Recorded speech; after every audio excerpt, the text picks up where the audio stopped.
Good evening and welcome to Roxboro Community School and to our first ever Future Voters Forum. I'm pleased to see both many familiar faces and some new faces in the building tonight as well. For those of you who are visiting us for the first time, I hope that you will come back soon and let us take you on a tour of our historic cotton mill.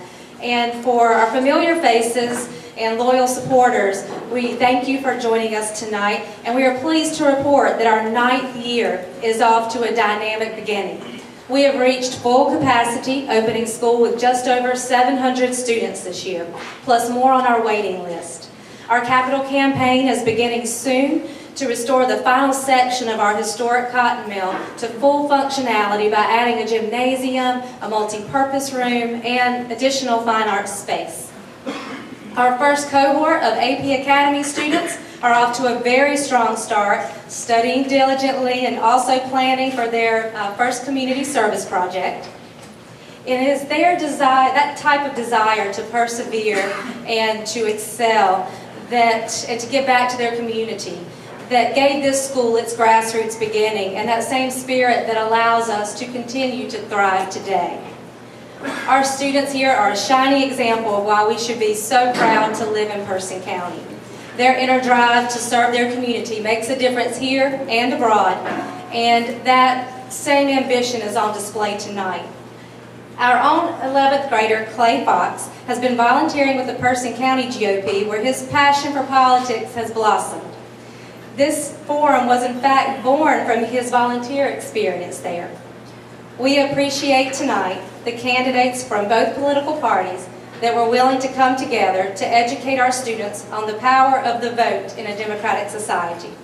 We thank you, and we thank our sponsors, Golden Corral and DATCO. And at this time, I would like to invite Clay Fox to the podium to kick off this special evening. And thank you.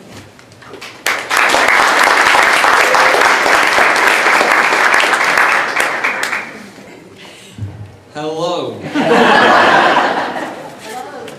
My name is Clay Fox, and I would like to discuss with you the importance of voting. If you are not already registered to vote, I would like to invite you to register to vote at my table over there. In 1606, 104 would-be colonists met to elect a leader that would decide the future of their ambitious project to colonize the New World. That vote determined the fate of not only their lives, but of the entire colonization effort of British North America. Jumping to 1775, we see at the Second Continental Congress, where voting signified defiance against tyranny and paved the way to American independence. Over history, elections have signified the basic human right of speech, and that such value of the individual is not experienced everywhere.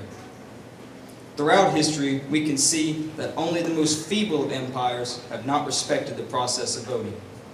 But we, as Americans, are a living testament that the success of a powerful nation is achieved by the people of that nation's involvement in its democratic systems. And only through continuing that process can we hope for a government that holds the core values of its people. And yet, even as the importance of voting is as more important as any transparency era, voter turnout is dropping. Why is voter turnout dropping? Is it because we are too busy? Or because we don't care? Maybe because we don't feel as if our single vote is important. The answer is all of these. As a country, we have forgotten that every vote counts. The youth of this country have forgotten the principles of which this country was established on. The Census Bureau reported that from 2008 to 2012, young adult voter turnout dropped by 14%, and it is expected to drop every election year afterward. And all of this is our fault. My generation and those after me have not been shown the importance of voting. It has been nearly completely removed from our lifestyle. If not for my grandmother, Mizelle Hicks, who is here today, I would not nearly be involved in politics as I am now. That shows that it takes only one family member to get our young people to show interest in the electoral process. However, it is not just our young people who need to understand that every vote matters. For example, in 1948, Harry Truman, if he had lost just one vote from every electoral precinct in the state of Ohio, he would have lost the 25 electoral votes that Ohio provided, and that would have cost him the election. As President Truman said best, it's not the hand that signs the laws that holds the destiny of America, instead it's the hands that cast the ballot.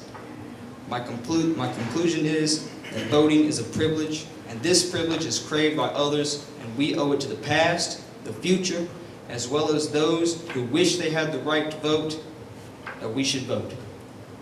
It is our duty as Americans to vote, and I think we can all agree on that. Thank you.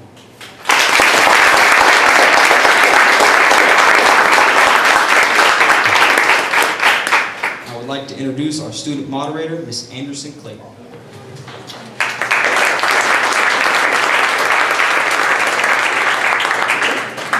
Thank you, Clay. Hello all, my name is Anderson Clayton and I'm a senior here at Roxboro Community School. I want to welcome you all and thank you for taking the time to visit with us tonight. We hope to have an insightful and enjoyable evening.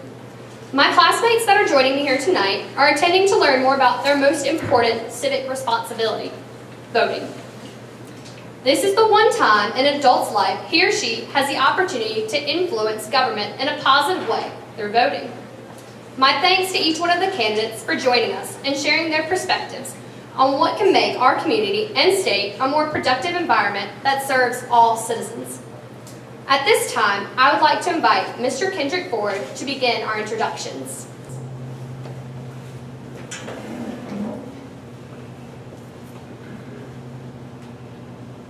Nothing like being first, is it? Tracy Kendrick. I'm 50 years old. I've lived in Person County almost all my life. 4 years of my life was spent in the Marine Corps. Traveled around the world, but most of it's been here in Person County. I got to looking around at Person County politics and wasn't real happy with the way things were going, in my opinion. So that's the reason that I started getting involved in politics in Person County. Excuse me, and threw my name in the hat to run for county commissioner. I hope that you guys will get out and vote, and I hope that when you do go vote, that you'll vote for me, Tracy Kendrick. My wife and my two sons, my sister, my mother-in-law and father-in-law are all here, and I hope that you'll walk up and speak to them once it's all over with. But most of all, when you go to vote in the fall, I hope you'll vote for Tracy Kendrick, County Commissioner. Thank you.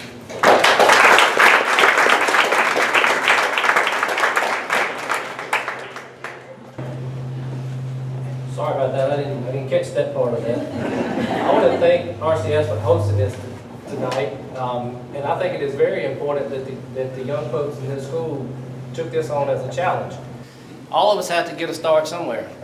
I started my career in political, and at the time I never even dreamed of it. I started in the 6th grade as student council president. And I learned parliamentary procedure in the only place that I've ever had parliamentary procedures when I took FFA in middle school. So that is the start, and y'all have already got a great start towards it. I have been in law enforcement now for 27 years, and during my tenure as sheriff so far, I've had a lot of successes. For one, I actually was appointed by the Speaker of the House, Joe Hagney at the time, to serve on the Domestic Violence Commission, which was a great honor, and I also currently serve. I was appointed to the Sieging Commission, which represents all of North Carolina's law enforcement on our criminal information exchange. And that is my time. Thank you.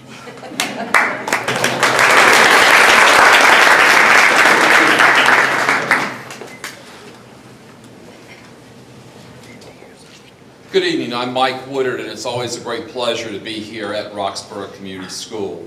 As your state senator, I have fought hard to protect those things that Person County citizens value. A strong education that serves our children and respects our teachers. Protections for our family farmers and timber growers. Economic development that helps our small businesses and brings new jobs. Fair pay and retirement for our state employees. And clean air and water as co-author of the legislature's toughest coal ash cleanup bill. But many politicians in Raleigh have fought against our values the last 4 years. But I stood strong in the face of this adversity, remaining your effective advocate of the General Assembly for more jobs, better education, and an improved quality of life. In the upcoming November 4th election, choose strong, effective, experienced leadership. I respectfully ask for your vote for re-election to the North Carolina Senate.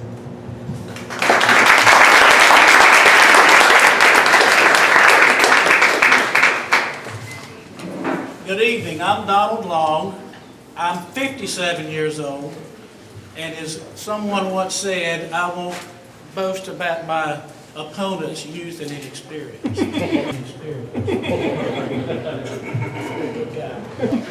It is indeed a pleasure to be back on the campus of Roxboro Community School. I was pleased to have a small part, along with many, many others, in getting the RCS project off the ground. I had the pleasure to serve as an original board member, serve as its first chairman of the board, and to be honored as chairman emeritus upon my retirement. And needless to say, I'm very proud of the Roxboro Community School family. As we move along in this campaign, we are amazed by the reception and message that we hear every day from citizens just like you. The momentum and excitement of this campaign is tremendous, and we are on our way towards building a better future for Person County. Be sure to continue to follow our campaign as we enter the final weeks, and I hope you will consider casting one of your votes for me to represent you as your county commissioner.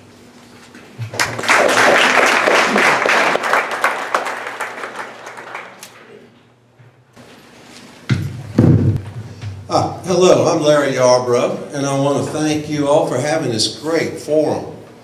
I have a relationship with this school. I was there when we went to Raleigh to get the charter. I signed my name on the line to borrow the money to finish the building. My children all went here, and my wife still serves on the board. I'm so proud of all the people that have made this school such an asset to our community.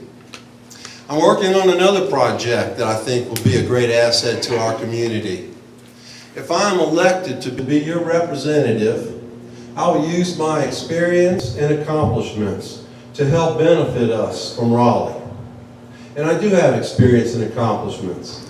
I've had a college degree in chemical engineering. I've worked in the space shuttle program, paper mills, Dacron plants. As a small businessman, I've built buildings and built businesses and created jobs. And I will use this experience and these accomplishments to benefit our community. Please vote for me. Thank you.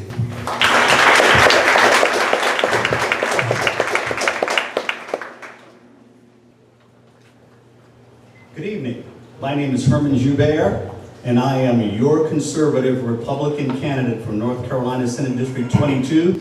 And I am first and foremost a servant and follower of my Lord Jesus Christ. And I want to give him honor this evening. I want to also honor my lovely wife that's with me this evening, and one of 9 of our children. We also have 12 grandchildren and 1 great-grandchild. So what I'm asking of you tonight is that you would support me in November as the people's candidate, the people's conservative candidate. I want to serve you in Raleigh. I want to be your voice, loud, clear, and consistent. I want to be accessible, accountable, and responsible to you, the people. Thank you so much for inviting me to this teachable moment.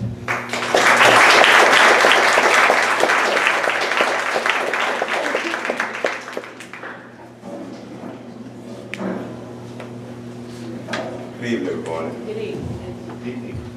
My name is David Brooks. Unlike most of the candidates you hear, a lot of people talk about, well, David doesn't have experience of anything. Well, I'll tell you this much. Back in I'll take you back a little bit about me. Back in 1977, I was in the entertainment world, which was in the boxing world. Not only I'm the only American that defeated the Canadian of when we had Fella Stevenson, the best person in the world in Quebec, Canada.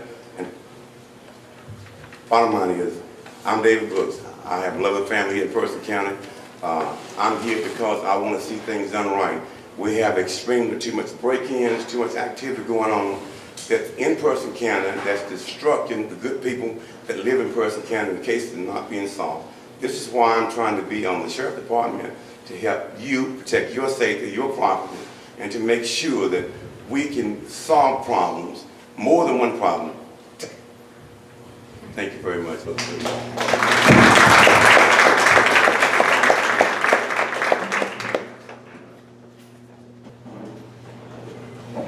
Good evening. My name is Kyle Preer, and I'm running for County Commissioner.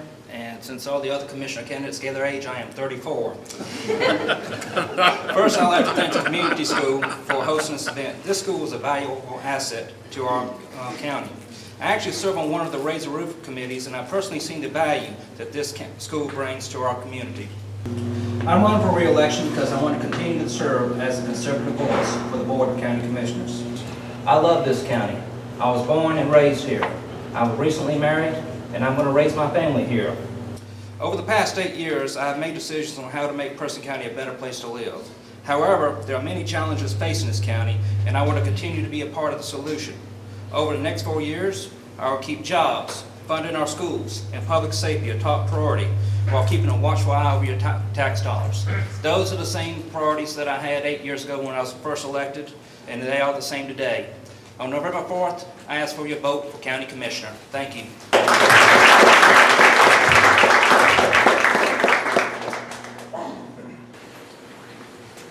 Good evening. I'm Deborah Barker. I am your Clerk of Superior Court for Person County. I have served as Clerk of Superior Court for Person County since December of 2003. I was appointed by Superior Court Judge Osmond Smith, and then I ran in the following election. I am running unopposed this year, and I am blessed to say that, and I do appreciate your confidence and allowing me to serve as your clerk. I was born and raised in Person County and Caswell County. We slept in Person County and milked cows in Caswell County. However, but I have called Person County home, and it is a delight to be here tonight. I'm very impressed with the young people here at Roxboro Community School making an effort to bring this forum, and I am honored to be part of it, and thank you very much.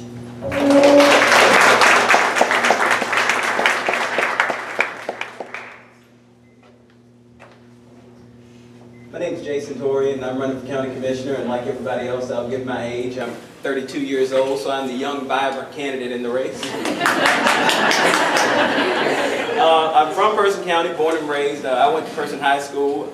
I'm young, but I'm not so young that RCS was here, so only person was here when I was in high school. So when I was a kid, I was definitely one of the quiet kids in school. I knew I wanted to live here, and I knew I wanted to make a difference in the community. That's why I started a business here. That's why I've been politically active here for the last 12 years. I can't believe that's 30 seconds already. That's why I volunteer at my son's school. And again, in high school, I was one of the more nervous people when it came to speaking in public. And I'm probably one of the more nervous people up here tonight. But I'm here because regardless of nerves, what happens on November 4th matters. And I'm not willing to sit back on the sidelines, keep my fingers crossed that who gets elected is going to do the right thing. So, you know, I care about the community. I have a clear understanding for what it's going to take to get us where we want to go. I know one of my votes is going to be on November 4th for Jason Torrey. I hope one of yours will be as well. And I'll be listening to everybody else because I got you, just like you.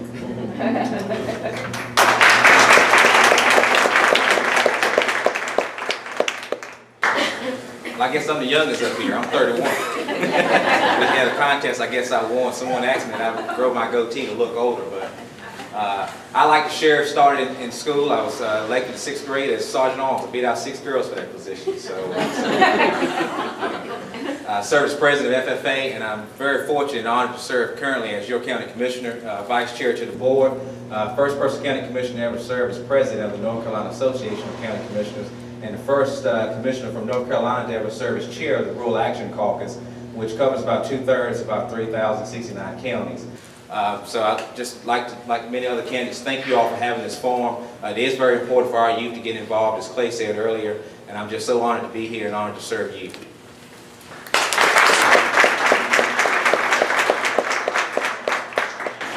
Good evening. My name is Wallace Bradshaw, and I'm your elected district attorney. I am running unopposed this year, so I'll try not to talk too long tonight. I think I'm going to win. I graduated first in my class from South Carolina High School, top 10 at East Carolina University, went to Campbell University School of Law, where I was on the national trial team. Served in the North Carolina National Guard. I earned my commission as a second lieutenant in the United States Army Air Defense Artillery. Have served with soldiers from United Arab Emirates, Saudi Arabia, Egypt, South Korea. I served as a defense attorney for 20 years. I am married with 7 children. In fact, my son Nick graduated here a couple years ago, Nick Bratcher. My oldest is an art education teacher. Number 2 daughter is second-year law at Liberty University. Nick is starting his sophomore year at NC State. Have 2 in high school, 1 in 8th grade and 1 in 2nd grade. So over the next 4 years during my next term, my number 1 priority, as I've said many times, is to work hard to keep the people of Person County safe, and in particular, to make Person County a safer place for our children to grow up. Thank you so much for having me. I look forward to the debate.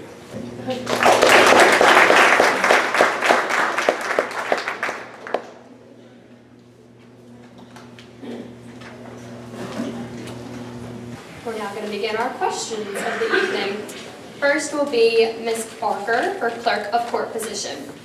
Your question: what are your goals for improving the service of your office during the next 4-year term? Thank you. My goals is always to improve customer service with the clerk's office. As you know, the clerk's office and its duties are actually spelled out in general statutes. My duties as clerk, elected clerk, are those that are judicial as well as clerical, and the responsibility of maintaining records and being the custodian of those records and evidence. We need to be able to continue to provide good service to the people of Person County. And I am an estate officer. However, I serve the people of Person County. There are 99 others across the state that are elected by the county, but we are state officers. So far, the biggest thing that has affected us, as you well know, has been the budget cuts that we have that has been taking place in state government. When I became clerk in December 2003, I had 15 staff members, 2 assistants, and 13 deputy clerks. We have lost 3 positions since that time, and it has the workload has not decreased. Our workload has increased, and so with that, we have been able to maintain our current standing with all of the filings that continue to take place with the judicial system, as well as an increase in those filings and with less staff. So far, my staff and I have met that challenge, which is one I'm very proud of. So the things that the clerk's office does in the judicial part of it, as a judge of probate, that is just one of the many hats that I wear. We handle guardianships, incompetencies, name changes, adoptions, foreclosures, arrest and bail, claim and delivery hearings, judicial sales, partitions of land, I have powers of contempt, the power to issue warrants, initial appearances, and 96-hour hearings. We have other responsibilities in that office other than judicial, but it falls under the realm of being the clerk. We issue all subpoenas that are issued within the court system, civil and criminal. We maintain the judgment docket. Those of you that check your credit report, they get that information from my office. We issue summons for civil actions. Thank you. We are the custodian for evidence submitted in trials. We also are the custodian for minors' monies, when minors receive monies from estates and/or insurance dispositions. We nominate the candidates for magistrate, and we also compile the juror list, which is something each and every citizen does in the state of North Carolina, which is at some point in time to be called as a juror. So those are just a few of the things and few of the hats that I wear. Thank you.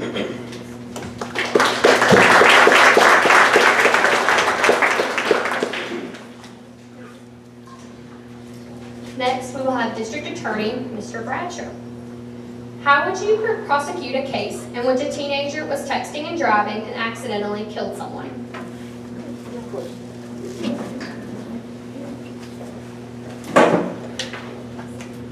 Thank you. We have a program called Redemption. Over the last 3 years, we've worked hard at attacking the violent crime in Person County to make our citizens safer. We've sent over 450 people to prison who are habitual offenders, removed them from the county for over 5 years. That was a start. I'm more proud about the over 200 kids that have gone through our redemption program who had their first brush with making a mistake or committing a crime and going through a deferred prosecution program where they get a second chance. We have to burn the candle at both ends. Remove the repeat habitual offenders that make us unsafe, but we have to go after our young people and seek redemption so they get that second chance. Otherwise, we just grow a generation of felons where they have no hope. Once they get that first felony, job prospects are very limited. So, the specific example that I was given, texting and driving and someone gets killed, is probably one of the hardest things we have to face in the justice system, because a negligent act that causes the death of another is a misdemeanor death by motor vehicle. We try in our deferred prosecution program to go at the heart of the problem. The victim would be at the table, the victim's family. But you would be surprised that when you get the victim's family at the table, especially when it's a loss of life from an automobile accident, and it involves a young person, victims and defendants seem to come together because all young people have made a mistake. So in that particular context, with consultation from the family, we would probably do some type of disposition, perhaps a deferred prosecution, where that person went through driving school, education, impact programs. Sally Jeffers is here and has been a part of them. Y'all have seen the prom preparation. Having that person first go get impact sessions and learn how important it is not to put people on the highway at risk. But on the other hand, once they go through that process, that young person can be a valuable spokesperson to other kids to say, don't do this, don't text and drive. I did it, and I killed somebody. And when you have one child talking to other children, all I can tell you, that's powerful. That creates change, and it creates a culture where we can get kids to make the right decisions. They all help each other make the right decisions, and ultimately, the roads are safer. Thank you.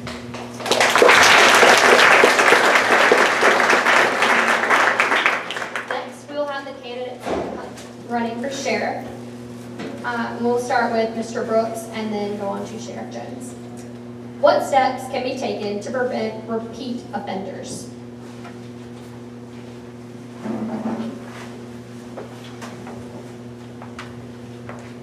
I've always said that if we deal with crime head up for the first offense, make people accountable, punish people for making foolish acts, especially when it's an act that could be controlled by himself or herself. So, first say, if an individual decides to walk into your store and steals a Coca-Cola, as little as it sounds, or as small as it may be, if we would punish that individual, instead of telling them it's okay because your daddy paid $50 in the court cost and send them back home, they would not make it to the repeat area. So it's going to be evident to everyone that we've got to stiffen the punishment. And everybody say, you know what, maybe he's just cold. But it's not true. When somebody violates you, breaks into your property, and you see them go to court, beats you back home from a jail bond, then only spend 15 days in jail because he or she could afford it. That's a repeat offender. He's done the act again. I'm telling you, I say to everyone, to Mr. Bright, we must stop playing. I believe in the redemption, but we must stop playing with people, and we got to send a strong message that we're not going to tolerate this in Person County, and we'll keep repeat offenders outside the walls of Person County if that message is sent by the if our sheriff's department examine every break-in carefully and pick up the right person for the break-in. I don't have facts of it, but we have people that tell me all the time. It was an interesting thing. Mr. Jones said tonight, everybody starts somewhere. And I started several years ago looking at crime because I'm tired of seeing repeat offenders, our drug users, our drug sellers, every year in the same newspaper, being caught over and over and over again. Well, if we would punish that person, because all of them were repeats, with a stiff punishment, they would be out of our society for a long period of time. And that's where I stand, is to stiffen the punishment. Instead of going with the bare minimum, let's make sure that we give a punishment that sends a signal around the world. You cannot commit crime in Person County and not be prosecuted to the fullest. And decent people will appreciate that.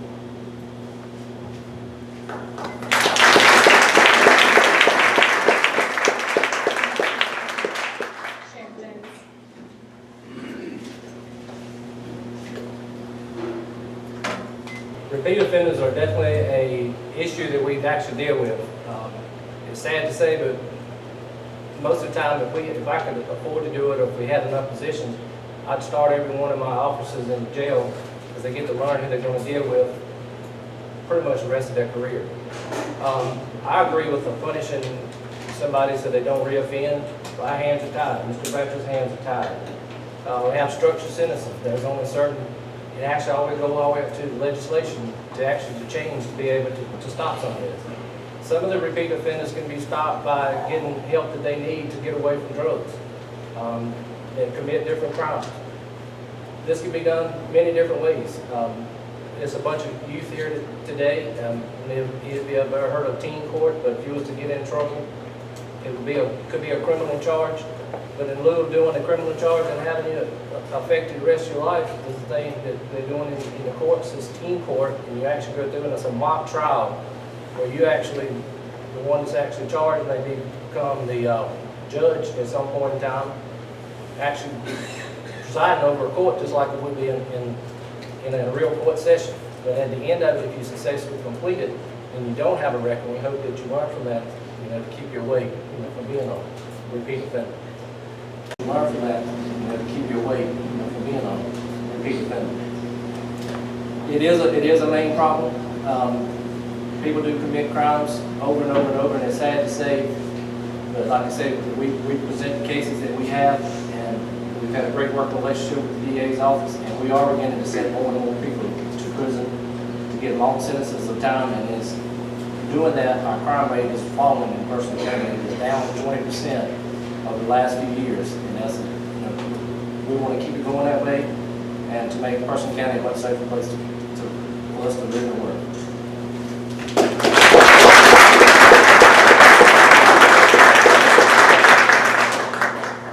Move to County Commissioner. How do you plan to increase environmental safety due to the recent coal ash spill and having 2 power plants in the county? We will begin with Mr. Kendrick.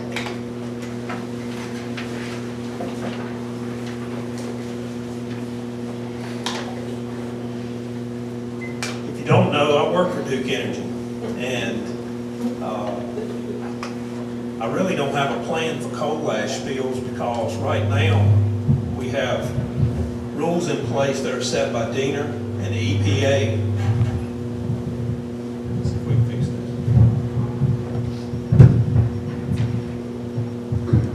this. Those rules that are in place are enforced by the state.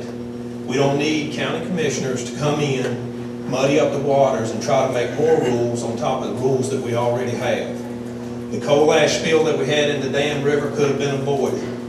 When the coal ash pond was built at the Eaton plant, it was built incorrectly. There weren't any standards on how to build coal ash ponds when the pond was built. They ran a storm water pipe through the middle of the pond, and over years, that storm water pipe started breaking down. Duke probably should have known that Duke probably should have went in and fixed that, but it didn't happen. We had the spill, Duke Energy went in, cleaned it up, and everything is working fine now. We've got the recent coal ash legislation that's been released. Duke has agreed to do the things that the state has asked them to do, and over the next 10 years, 12 years, they will clean up the coal ash ponds. But as far as us as county commissioners making rules on top of rules that are already there, I don't think we need any. It would be a feel-good situation. Tracy could go in and say he provided rules and regulations on coal ash, but it wouldn't do anything to overlap the rules that we already have in place. As far as the two plants that we have here in Person County, we need to make sure that we don't cast too many stones at Duke Energy. They provide jobs, they provide tax base, and they provide workers to come into our county and spend money. So it's easy to point at a corporation that has an environmental issue and say we need to shut that down. But how many of you guys remember last winter when we had all the ice and freezing rain? A lot of you remember that. 70% of your power generation came from coal-fired plants. Duke Energy runs their nuclear plants at full steam, and they're running their gas-fired plants at full steam because that's the most efficient and cost-effective method to use today. Gas is cheap and nuclear is cheap. Coal ash stations can be up and running within an hour, okay? So they're base load generation, and those plants are easy to start up and get you electricity when you need it. Thank you.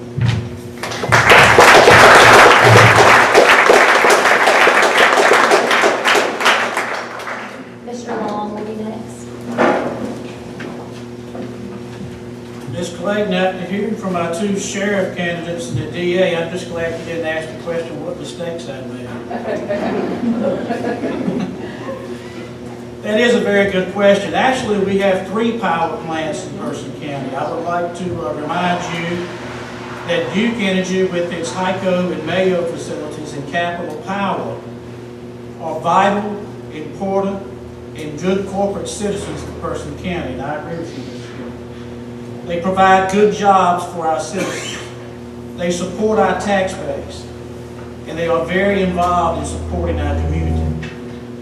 In turn, we should continue to support Duke Energy in doing the right thing, as they have promised the citizens of Person County. And I believe Duke will do the right thing. It's in their best interest to do so. I also believe we should be diligent in working and having meaningful input with the State Environmental Management Committee to see that we have the best management practices in place and to ensure that the North Carolina Department of Environment and Natural Resources are following proper procedure and protocol.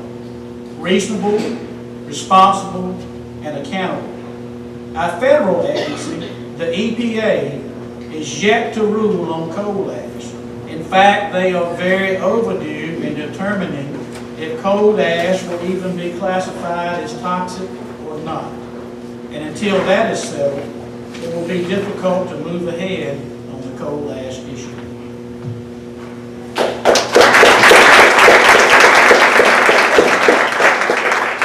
Mr. Puryear.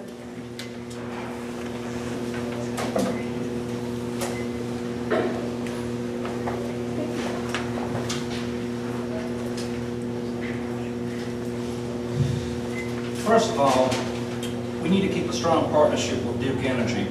I've spoken to many Duke officials, and they have earned my confidence that they are on guard and there are plenty of guidelines and regulations to prevent a spill in Person County. We have, as Tracy said, we better watch what stones we throw. Duke is one of the largest employers, and they represent a large portion of our tax base. We must maintain a strong relationship with them, because if those 2 plants ever close, that's going to be a very catastrophic day for this county. And many people don't realize that. And we talk about economic development.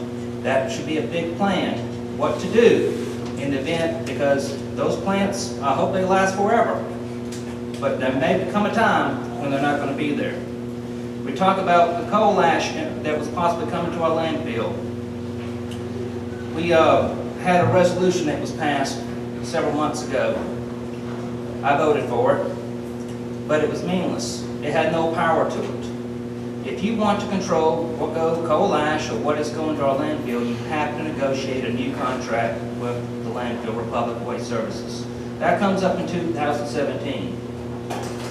We have a very safe landfill, a subtitle D landfill, if it was ever put there. But the main point, if you want to control what goes in there, coal ash, you got to step up to the plate and negotiate with them. Because every time, every day, every second that we get closer to 2017, even though we have several one-year options after that, the ball is in their court. And if I'm re-elected, I will make that a top priority to make sure that Person County gets the best benefit of a new contract with Public Waste Services, because I want that contract to work for Person County. Thank you.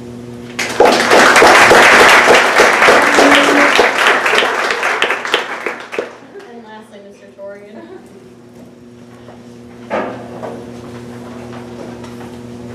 There was so much talk of Duke Energy, I had to reread the question. Looks like it says, how do you plan to increase environmental safety due to recent coal ash spill and having 2 power plants in our county? And I took that a completely different way, because the biggest impact that these coal ash spills have had on our county is, as Mr. Currier said, what is going into the landfill. I think a big step's already been taken in that direction, and that is a good step's already been taken. That's the formation of the Environmental Issues Committee, which is a group of individuals from each township in Person County. Myself and Donald are on that board. One of our goals is to keep the county abreast of the environmental issues that could be impacting our county, that are impacting our county right now. And personally, I feel like if that group had been in existence 10 years ago, we may not even have a landfill here in this county. And we certainly would have known about the potential for coal ash being taken to the landfill several years ago. So I'm happy that that group is formed, and I'm happy to be a part of it. On the power plant issue, I think Duke Energy's made great strides as far as the emissions coming from their power plants, because to me, again, as far as that question goes, that was how I took it. That's the greatest environmental impact that Duke Energy is having on this county right now.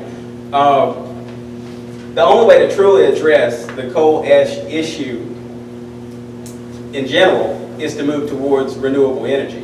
And a lot of people have said we have 2 power plants here, we have 3 power plants here. We actually have, 9, because we have the 3 coal ash plants and we have 6 solar parks. A lot of us only see, 1 on 501, but overall we have 6. And I'm proud of them. I think we should all be proud of that, and I think that's the direction that we need to be moving towards. And I think we need to have renewable energy as a part of our county's brand.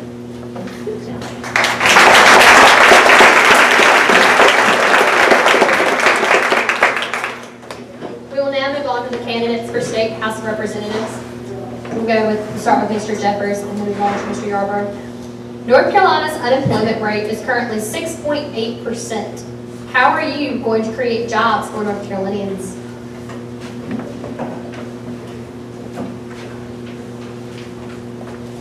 Thank you.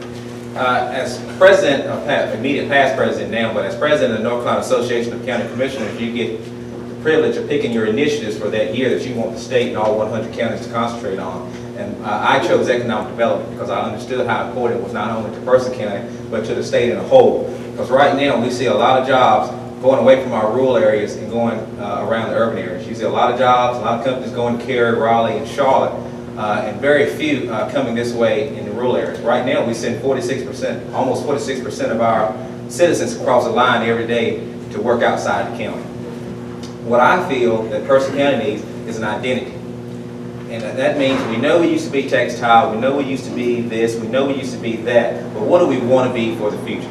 Currently, right now, a lot of our jobs in the county are tied very closely to the automobile industry, like GKN, or they're tied to the housing, like LP and GP. So when we saw everything that happened with the recession, the housing area got hit hard.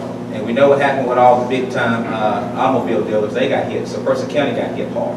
Right now, we need to know what do we want to be for the future, and we need to work with schools like RCS Person High School and PCC to train our citizens for the jobs that we want to attract. There's no need of trying to attract the industry to come to Person County that we're not training Person County citizens to get those jobs. Because all we're doing then is providing jobs for someone else. And if we train our students and our children and the people here for jobs we're not attracting, all we're doing then is training them to leave. And so I think that the first thing we need to do is come up with a serious strategic plan to see where we want this county to go and concentrate on that and involve our schools and PCC with that.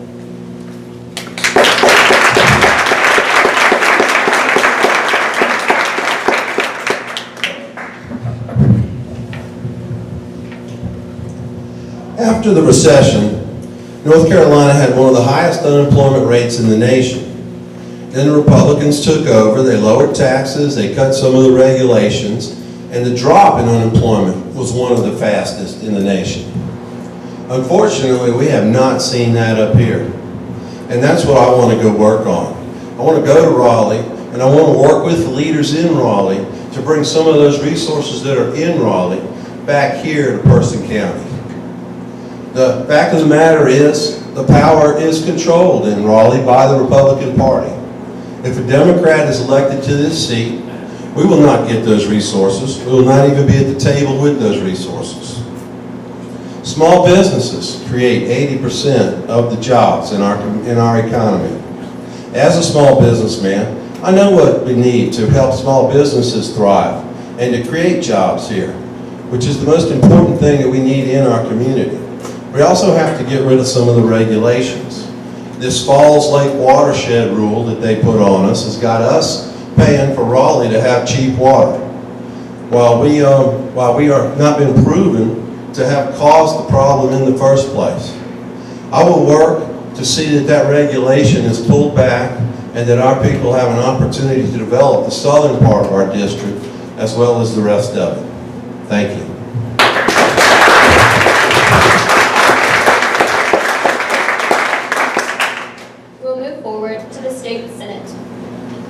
A recent report concluded that North Carolina currently ranks 51st out of the 50 states and the District of Columbia.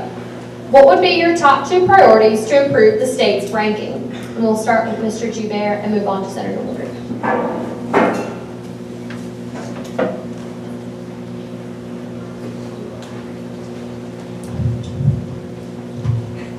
Thank you. I believe that question was taken from a report published by the High Point Enterprise regarding teacher pay.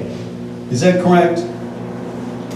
Yes. Okay, all right. Did a little research on my own, which I would encourage students, okay? Please don't be spoon-fed, do your own research, okay?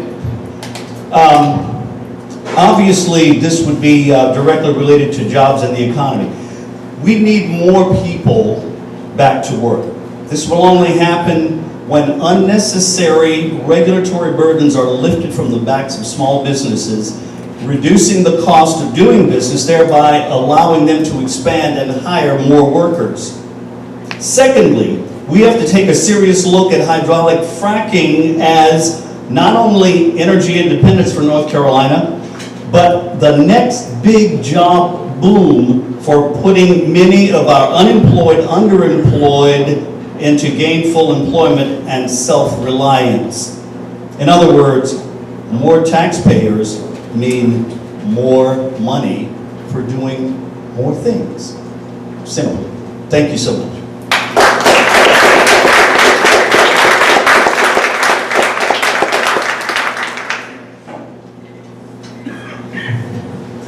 The report cited in Anderson's question came from a national group called Wallet Hub. It's been reported in some local media.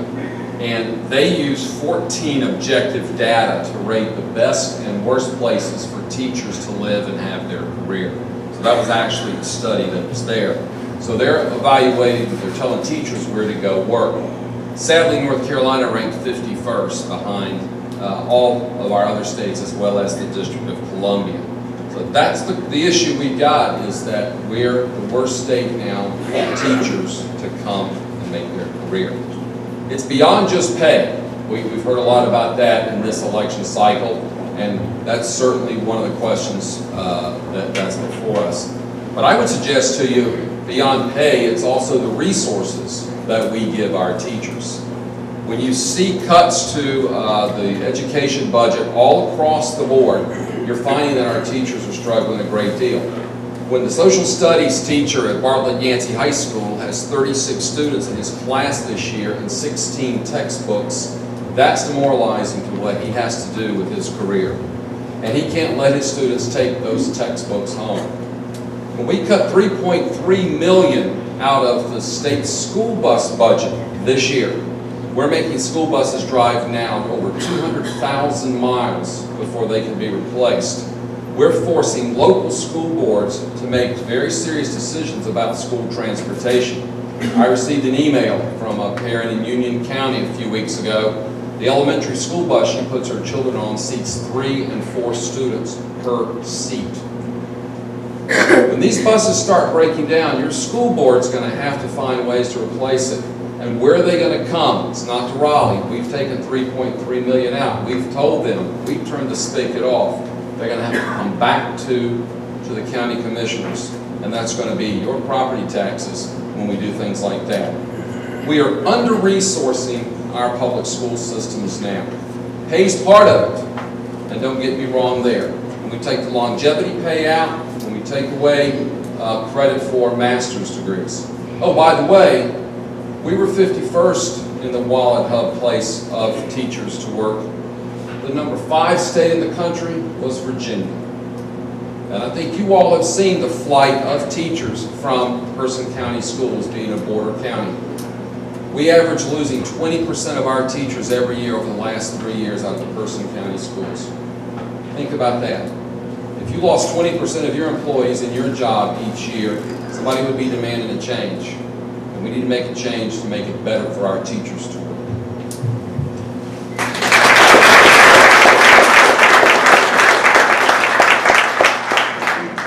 Thank you. We will now enter into our second round of questions. So we will begin once again with Ms. Barker, or Clerk of Court. Do you believe the percentage of fines and forfeitures going to support local schools should be increased?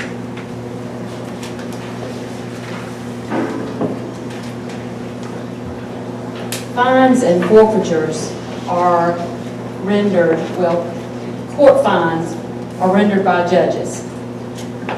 Let's talk about fines. Court cost is set by the legislature. Our court cost is one figure when you come to get to court with, let's say you have a speeding ticket. There is a court cost and the judge has the option to fine you. State law says that fine goes to the school board, the local school board. Bond forfeitures or bonds are used to ensure someone's presence at court. That bond can be a secured bond by either cash, it can be secured by real property, or it can be secured by a professional bondsman. Should you fail to appear at the court session, the clerk's office issues, at the direct order of the judge, a bond forfeiture. That means the bond is forfeited and there is a time period in which that person, the defendant, and or the person who signed the bond for that individual to pay that bond to the clerk's office. Bond forfeitures are done based on the amounts, okay? The percentage is technically not a percentage, but in order to increase fines, the judges would need to make a fine each time that someone comes before them. And those fines range from $10 as high as $100, depending on the offense that they are charged with. So in my opinion, the percentage is not as much of a factor as just the fact that the judge will render his judgment and assess a fine. And so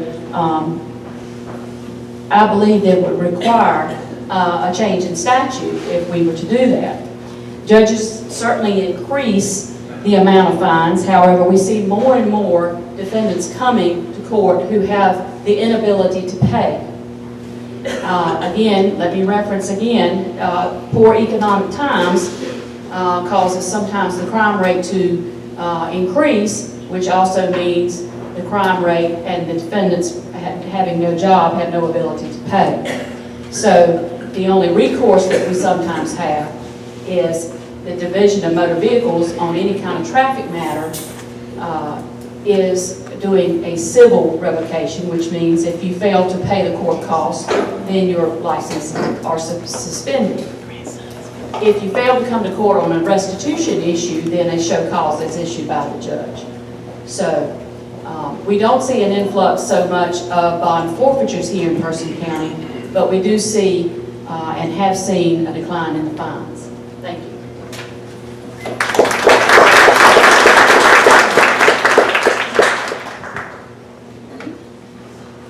Now for Mr. Bradshaw for District Attorney again. Do you think the teen court program has been successful in reducing teen crime in Person County? Why or why not? What would you do to improve it?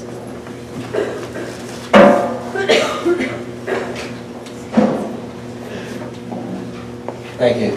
The short answer is yes, it's done a great job. Teen court has been an invaluable resource. In terms of improvement, it's just like anything else. We need more volunteers, we need more participants, we need more schools involved. The teen court is just one of several diversion programs that we have. Again, as the sheriff alluded to, those first offenders or that first offense that is relatively minor, they get an opportunity to go into this diversion program and go among peers and recognize and acknowledge what they did wrong and work themselves out of the situation. And similar to the texting while driving answer that I gave, I really believe going forward in our public schools and our charter schools and our private schools, we need to have a curriculum that is geared around criminal law.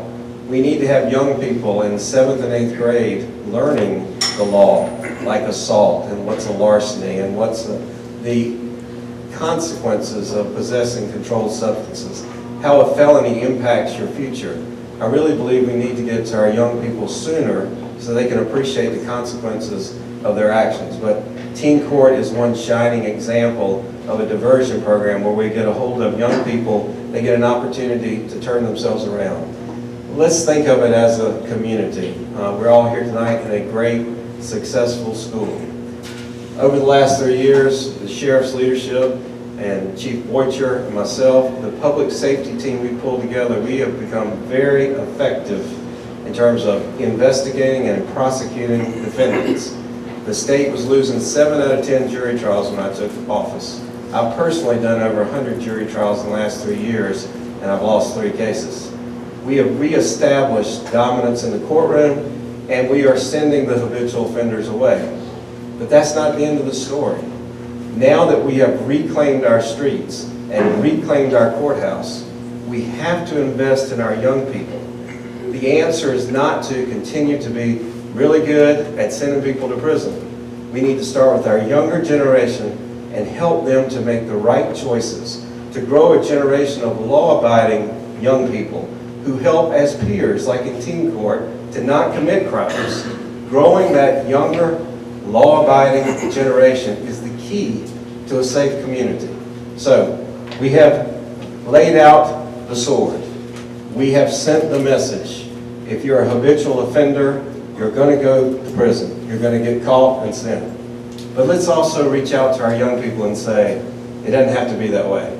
Let's all look after each other, work together, make good choices. Then, that's a success. Then, we're truly in a safe county. Because where you have a county where the majority of people, especially young people, are doing the right thing and are looking after each other, we would love not to have to prosecute as many people or investigate as many drug crimes and send as many people to prison. That's the ultimate sign of success. Thank you.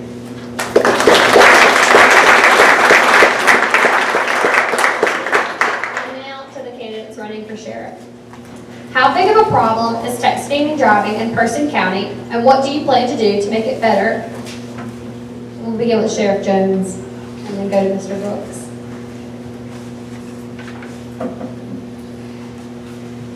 I want to start off by saying thank God we don't live in Johnston County. As any of you watch the news, how many teenagers are dying in Johnston County?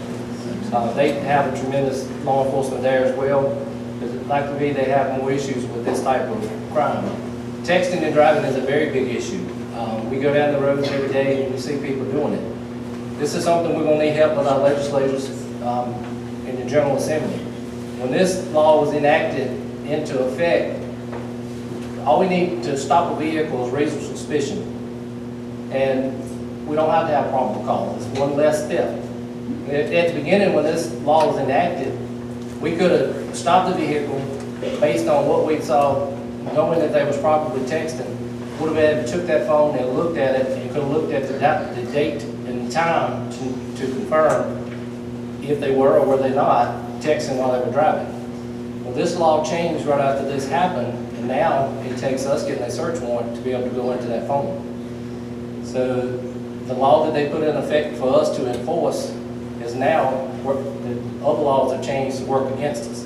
I do think that we need to see about correcting that. We do many initiatives with the Governor's Highway Safety Program.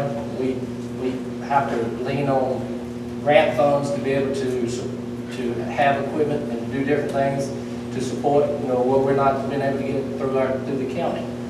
One of the initiatives we took this year was to make our highways safer. Y'all see a lot of checkpoints going on in different places of the county. The reason we're doing this is just for this purpose.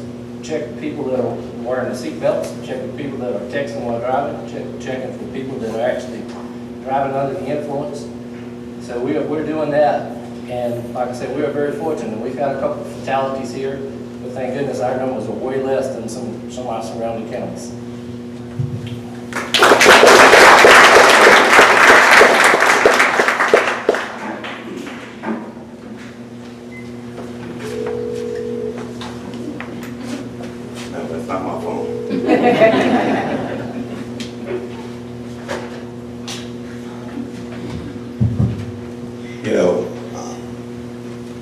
I'm on the outside looking in at this point. But by your help and your vote, I'll be inside coming over my pit. So I don't really know the stats of the Texan, but I read the newspaper. And I don't really see, I think for the most part our teenagers are pretty much being responsible. Because I haven't seen or recall a fatality in this county from a teenage Texan. If so, it's beyond me. But we do need to educate. I take that's a serious problem across the state and all. And we do need to pay close attention. Parents at home, talk to your children, tell them about the danger of texting. Because sometimes the teenage mind, we all be young, we just do sometimes just dumb stuff. That's the bottom line. So if at home we can help address this problem, teaching them the danger of texting and driving, letting them watch programs and movies that you can rent or buy, showing what texting and driving can cause. It can damage other people, yourself, and cause a lot of hardship throughout the country. That's the bottom line. I noticed Mr. Jones say we are working on a lot of checkpoint stopping and doing. I feel personally different the way he feels about it. I think our Highway Patrol do a good job, and our deputies who are not trained as Highway Patrolmen, they are having too much ability to stop and to deal with the public outside. That to me is a problem. Looking at it from the outside of it and experiencing, I get more calls probably than Mr. Jones gets. People complain about what's happening, what's going on with the deputies.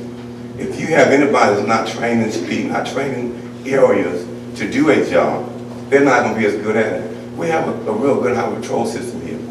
I'm saying to the public, to the parents, teach the children, make them aware of texting and driving and the danger of it. Let's spend our resources in the sheriff's department tracking down people, breaking in people's houses, destructing people's property, bringing them to justice versus worrying about somebody at a checkpoint.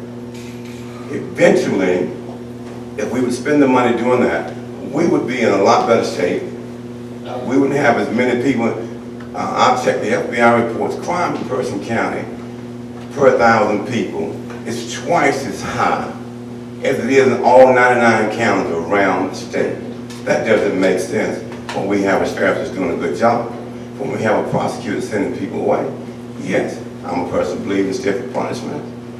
I believe that if we will focus on the real issues, and that's the hundreds of break-ins we're having every year, we'll get more done.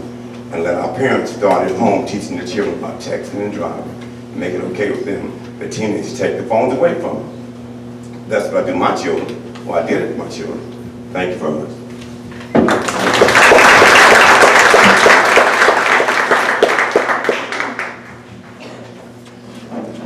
And now the candidates running for county commissioner. What would you do to provide more healthy forms of recreation and entertainment for teens? And we'll begin with Mr. Torian.